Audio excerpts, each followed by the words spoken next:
I genuinely believe no one is safe from this guy. You have no idea what I'm talking about right now. I'll help you out. Kendrick Lamar just dropped an album, surprise album that came from out of nowhere, like literally surprise. I don't think anyone expected such music to come from him yesterday evening, but he dropped a whole album called GNX. Before we get too deep into the album discussion, can we just talk about how great of a year Kendrick is having? I think top 5 rap years a rapper ever. Like it's such a good year for him and everything he has got going on. He released one of the best diss tracks / biggest diss tracks of hip hop history against one of the biggest hip hop artists of all time, and won with that very diss track that became a #1 hit single and has been booked to play the Super Bowl halftime show. Kendrick Lamar has collected every Infinity Gauntlet, like any prize of a rapper. Kendrick has all of them. He's had a great year. Anybody that denies that, honestly, you're stupid and probably lying. Like, we just have to have a round of applause for Kendrick. Like, it just was a great year for him. But talk about all the glazing, let's talk about the actual album for a little bit. One of the things that surprised me, but I'm glad it actually happened this way, there was no name drops of Drake in this entire album, which I'm very happy for. And let me tell you why I'm happy about that. I feel like, obviously this was a surprise album, not too much, rollout or anything. Also, we gotta talk about Kendrick Lamar is like the king of anti-rollout, but whatever. I like that there was no specific references to Drake on the album, because obviously, like, the whole year, especially the summer, Kendrick has been going at Drake hard, super, super intense stuff. And we didn't get no name drop, and I appreciate that. We don't need more of that, I think, going into next year. But that being said, Kendrick Lamar was not being a pacifist in this album. He was still coming for people's necks. In the album opener, the very first song, he says this: "I'll never piece it up. That shit don't sit well with me. Before I take a truce, I'll take them to hell with me." Him basically saying, like, I will never sign a peace treaty with these guys. I will never be their friend. It's war. It will always be war. When I see you, it's on sight. I don't care about anything y'all got going on. It's you versus me till we see the end. And honestly, I respect it. I genuinely think there's too much buddy in the hip hop industry. And while I don't completely hate it, I just think that sometimes it takes away from the competition that we used to have in like the 90s. Mind you, I don't want it to be like Tupac and Biggie, because we all know what happened with that. I ain't got no motherfucker. So I fucked your bitch, you fat motherfucker. That is a negative output, and I don't want that to happen to either of these guys or anything like that. But in the sense of making bars, making music, respecting the craft that is hip hop, it's naturally competitive, and I like that. And I don't really care to see everybody being friends. I do genuinely think it diminishes the competitiveness and lyrical ability of some, because some of these beats, whoever wins, whoever loses, whatever, it brings out the best in people, which ultimately results in good music for you and I. You see how that just comes together? I like that. The next takeaway I took from this album was that he addressed some important things. One thing specifically, the fact that Snoop Dogg posted Tailor Made, which we all know was Drake's little attempt to get back at Kendrick Lamar.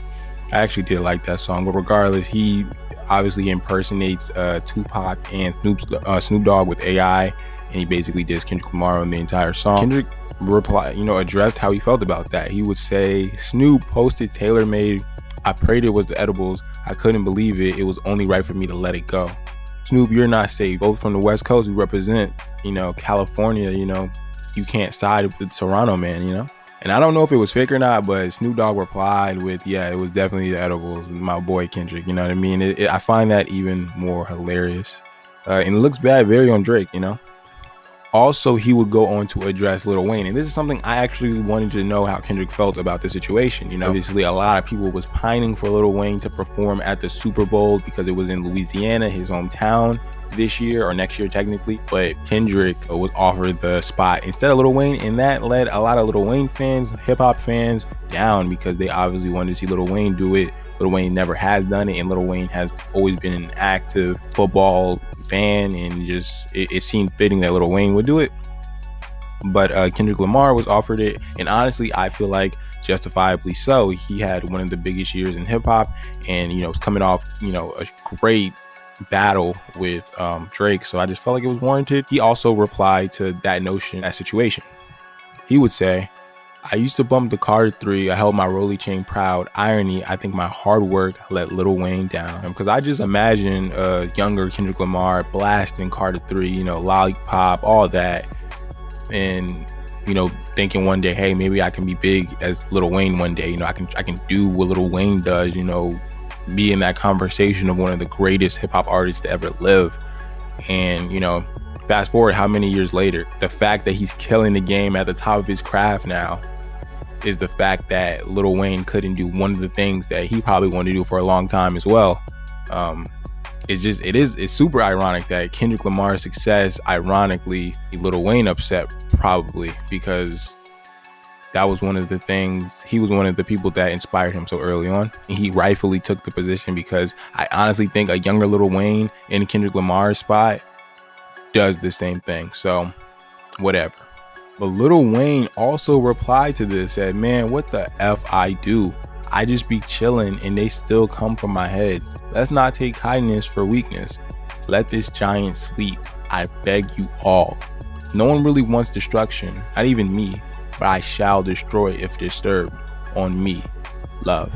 You know, obviously, he is my favorite rapper of all time, so I could be biased in saying that Lil Wayne is a GOAT, and you know, the world appreciates him as such. Love to see a Lil Wayne Kendrick battle, you know.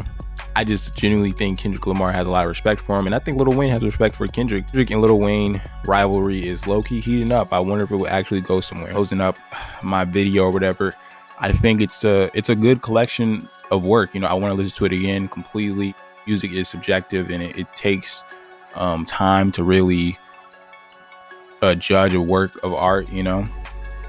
And I don't want to be one of those guys who has been out for 24 hours and say, this is a masterpiece or this is trash. I don't want to be either of those guys.